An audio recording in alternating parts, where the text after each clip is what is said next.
Portanto, se você quer que o seu lobo bom apareça mais, alimente-o melhor.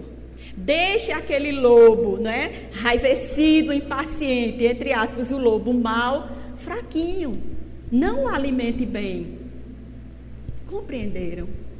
Se nós identificamos que em nós existem muitas forças, como o próprio Paulo de Tarso disse, o bem que quero fazer eu não consigo, e o mal que eu não quero, muitas vezes eu faço. É o trabalho de alimentar, é esse trabalho de estarmos aqui, nesse momento de espiritualidade, de numa semana de muito trabalho, de muitos compromissos profissionais, familiares, compromissos pessoais, nós reservamos espaços para alimentar o nosso ideal, a nobreza dos nossos ideais, em grupo. Então agora, neste momento, nós estamos alimentando o lobo bom. Nós estamos buscando alimentar a criança alegre, espontânea, feliz, esperançosa. Estamos buscando alimentar, sei lá, o filósofo, o adulto, coerente. E as outras personalidades que temos, a gente vai deixando ela fraquinha. Chegou, não vou alimentar bem. Chegou a impaciência, a raiva, segura. Às vezes a gente diz, não, eu tenho que falar, senão eu estouro. Isso, segundo os estudiosos, isso é uma falácia, isso é um engano. Estourar alimenta cada vez mais a raiva, porque nós estamos colocando lenha na fogueira, né? Essa nossa ideia não corrobora. Pensar menos no fato que nos desequilibra vai nos tranquilizar mais. Se nós precisamos agir sobre aquele fato, hajamos num momento em que temos a lucidez para não complicarmos as pessoas, né, com os nossos desagravos, ou não complicarmos a nós próprios. Então nós temos esse desafio para brilharmos a nossa luz, de alimentarmos os ideais nobres que há em nós, nessa consciência, nessa firmeza de que é isso que nos leva à plenitude, à paz e à felicidade. Nós temos também uma afirmativa que muitos de nós, em situações de dificuldade, o lobo mau, vamos assim dizer, ele iria preponderar.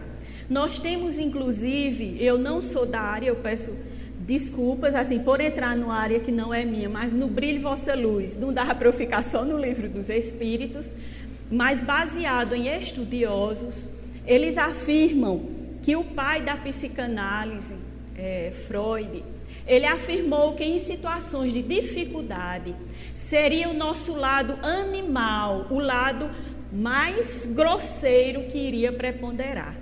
E nós temos um pesquisador de renome que mostrou que isso não é verdade. E hoje eu vou trazer uma outra experiência, que pelo que eu vejo não vai dar tempo de trazer outras, vou trazer só mais uma depois dessa. Uma experiência em que ele passou por situações profundamente difíceis, ele e outros, e ele percebeu que nem todos vão para o fundo do poço da animalidade, conforme o outro pesquisador assim afirmou. Ele é Viktor Frankl, ele é criador da logoterapia e ele teve uma experiência na Segunda Guerra Mundial em que ele foi levado para os campos de concentração. Ele ficou preso em 4 campos de concentração, começando pelo famoso de Auschwitz. E aí o livro dele é Em Busca de Sentido, eu aconselho, a gente encontra em PDF na internet, quem quiser depois conheça a experiência, porque nessa experiência dele,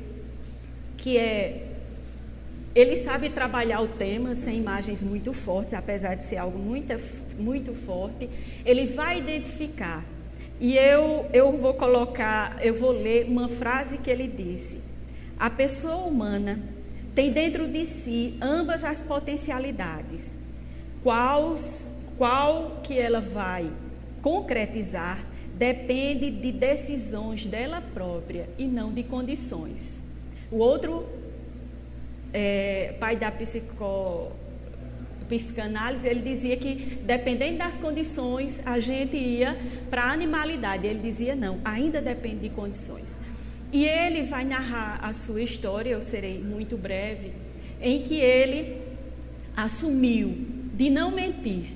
Muitas vezes os colegas diziam a ele, olha, se perguntarem tal coisa, responda isso. Porque se você responder diferente, você vai ser morto. Mas intimamente ele decidiu que não mentiria. Então ele tomava algumas decisões que os colegas mais experientes diziam, você vai morrer. Depois que você disse isso aqui, então eles viviam...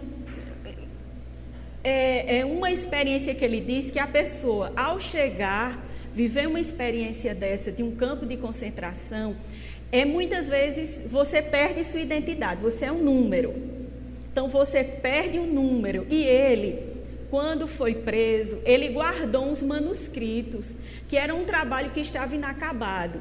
E eles tinham que deixar malas, roupas, e ele segurou o manuscrito e disse que chegou diante de um dos guardas e pediu, por favor, deixa eu levar, era só papel, deixa eu levar isso, porque são anos de minha vida que eu estou fazendo esse estudo. E o soldado arrancou o papel de sua mão e jogou fora. Aí ele disse, aí agora eu perdi tudo, assim, eu só tinha essa coisa para me apegar. Mas aí ele começa a conviver, começa a perceber que a dificuldade, realmente, se a pessoa tem traços muito fortes negativos, desabrocha.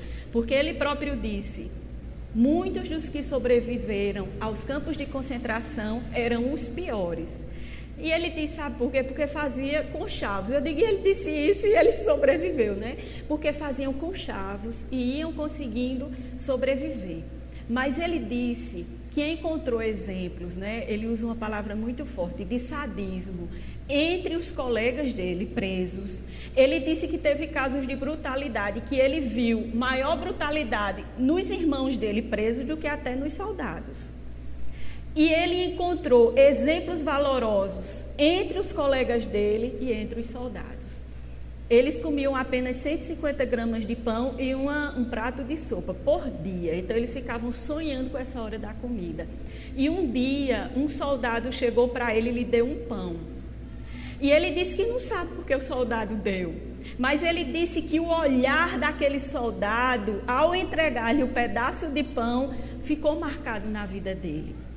E aí ele vai citar vários exemplos nobilitantes de companheirismo, de um fortalecer o outro. Aí ele disse, em toda essa jornada, o que ele aprendeu é que sobrevive quem tem um objetivo de vida, quem se sente com uma missão a desempenhar.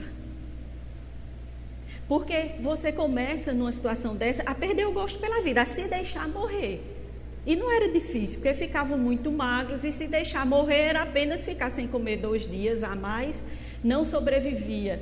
E ele disse que uma das coisas que ele aprendeu e que é o objetivo da logoterapia, ele diz que a gente sempre pergunta o que é que eu espero da vida.